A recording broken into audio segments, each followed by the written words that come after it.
So the transfer window is closed and I wanted to release my favourite transfer signings from the top 5 leagues. I'm looking at players who can make an impact, players with a good fit and can grow within their team. Let's get straight into it. At number 1, I have Arsenal's deadline day signing of Raheem Sterling. If I was a club owner, I would do zero dealings with my rivals.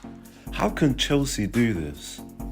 For the last almost 2 years now, I've been saying that Arsenal desperately need a striker. And they still do. But in Sterling, you're not just getting a winger because I think he thrives well centrally. He can play as an attacking midfielder.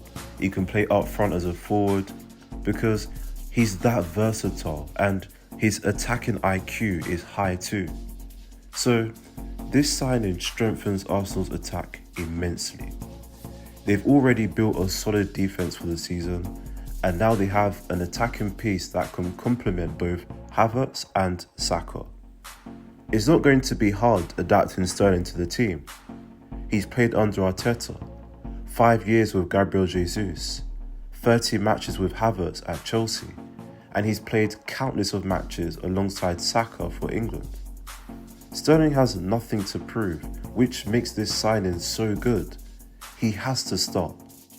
4-time English champion, 1 FA Cup, 5 League Cups, 2 English Super Cups, 1 Footballer of the Year award, a Champions League finalist, 123 goals and 63 assists in the Premier League. Sterling makes Arsenal more competitive for the title and in the Champions League. But I would have been more confident if they had signed Victor Osimhen or Ivan Toney. Honourable mention is Ferdi Kardoglu signing for Brighton and Chiesa to Liverpool. Let's move on to number 2 from the Bundesliga. We have Borussia Dortmund securing Pascal Gross from Brighton. We saw what Dortmund did last season. Yes, they finished 5th, but they also made the Champions League final. They still have arguably the best defence in Europe. They've upgraded their attack with Guirassy, okay? They still have Adeyemi, Sabitzer and Brandt, and now they add a player who supported the club as a young boy. 7 seasons with Brighton. He's leaving the club as one of their best players ever. 2-time Player of the Year, most goal involvements in Brighton's Premier League history, qualified for Europe with the team. Gross received his first call-up with Germany last year. His versatility allows him to play anywhere centrally or even as a fullback. Along with bringing veteran leadership and experience to that central midfield, Dortmund are receiving a playmaker that will thrive both in the Bundesliga and in the Champions League. Honourable mention is another signing from Dortmund, Serhou Guirassy. Number 3 in La Liga is Dani Olmo to Barcelona. Yes, it could have been Mbappe of course, but I think Olmo's impact will be felt greater at least for this season. And it already has. Gavi and Pedri are out injured. Gundogan has returned to Manchester City and Olmo is just the perfect fit for Barcelona. The hype for Rodri over the summer was crazy, but besides Fabian Ruiz, Dani Olmo was Spain's best central midfielder during the Euros and was a major reason for why they won the tournament. He's been exceptional for Leipzig, winning 2 DFB Pokals, reached the Champions League semi-finals in 2020, scored a hat-trick to win the DFL Super Cup against Bayern Munich. Mad. He brings a lot to the table with his dribbling, long shots, passing, and he can still defend. Olmo has no significant weaknesses to his game.